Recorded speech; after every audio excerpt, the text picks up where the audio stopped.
Sign and symptoms ની વાત કરીએ બ્રેસ્ટ કેન્સરના, તો according to American cancer society દ્વારા 7 એવા સૂચનો કરવામાં આવ્યા છે, જેવા કે 1.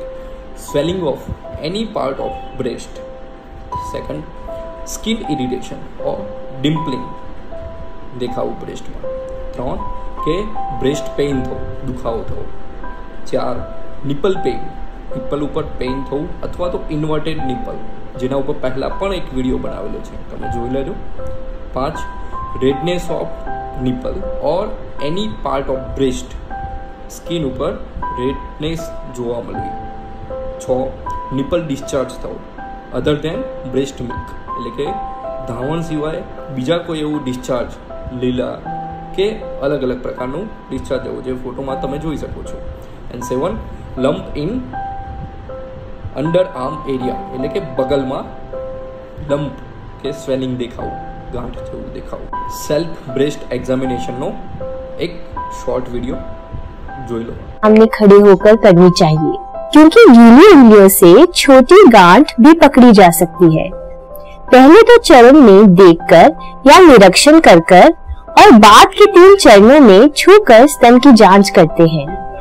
पहले चरण में दोनों हाथों को कमर पर रखकर दोनों स्तन के आकार और साइज में किसी भी प्रकार के बदलाव का निरीक्षण करें।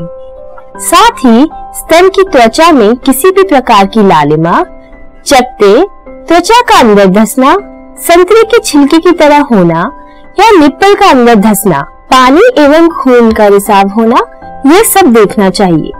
दूसरे चरण में यही सारी जांचें हाथों को ऊपर करके देखनी चाहिए।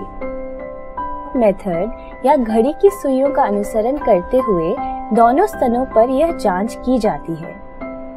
12 के कांटे से शुरू करके बाहर से अंदर की तरफ यह जांच की जाती है। इसे 3 बार गोल गोल घुमाते हुए करते हैं।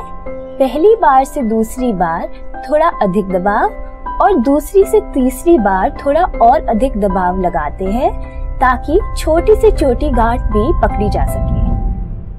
चौथे चरण में दूध की नलियों की जांच की जाती है। इसके लिए निप्पल को उंगलियों के बीच 2 बार घुमाते हुए पहले 12 से 6 और फिर 3 से 9 की दिशा में गांठ या पानी और खून के रिसने की जांच करें। स्तन के साथ साथ अपनी दोनों बगलों में भी किसी प्रकार की गांठ जरूर देखो। कभी कभी कैंसर बगल में भी फैल सकता है। याद रखो, स्तन कैंसर जितनी जल्दी पकड़े उतना अच्छा है। છેલ્લે પ્રિવેન્શન કે પ્રાઇમરી પ્રિવેન્શન માટે શું કરવું બ્રેસ્ટ કેન્સરના, તો જે મોડિફાયેબલ રિસ્ક ફેક્ટર છે એમને દૂર કરી દો, જેમાં કે વેઇટ ઓછું કરો, ફિઝિકલ એક્ટિવ રહો, avoid smoking, alcohol, tobacco, stress and night work, longer time of contraceptive pills, તેમજ મેનોપોઝલ જે હોર્મોનલ રિપ્લેસમેન્ટ થેરાપી લેતા હો એ ઓછી કરી દો. બ્રેસ્ટ ફીડિંગ ઇન્ક્રીઝ કરો, એટલે કે એનું ડ્યુરેશન વધારી દો. કહ્યું છે ને કે માનું દૂધ એ અમૃત સમાન છે. કોના માટે?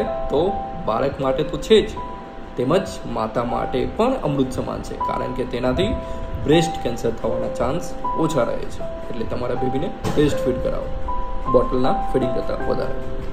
એન્ડ સેકન્ડરી પ્રિવેન્શન માટે 20 થી 40 વર્ષ વચ્ચે એવરી 3 યર બ્રેસ્ટ એક્ઝામિનેશન કરાવડાવો ક્લિનિકલી, તેમજ મેમોગ્રાફી એટલે કે બ્રેસ્ટની સોનોગ્રાફી કરાવો.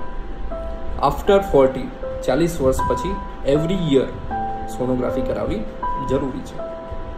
તેથી જ કહ્યું છે ને કે prevention is better than cure.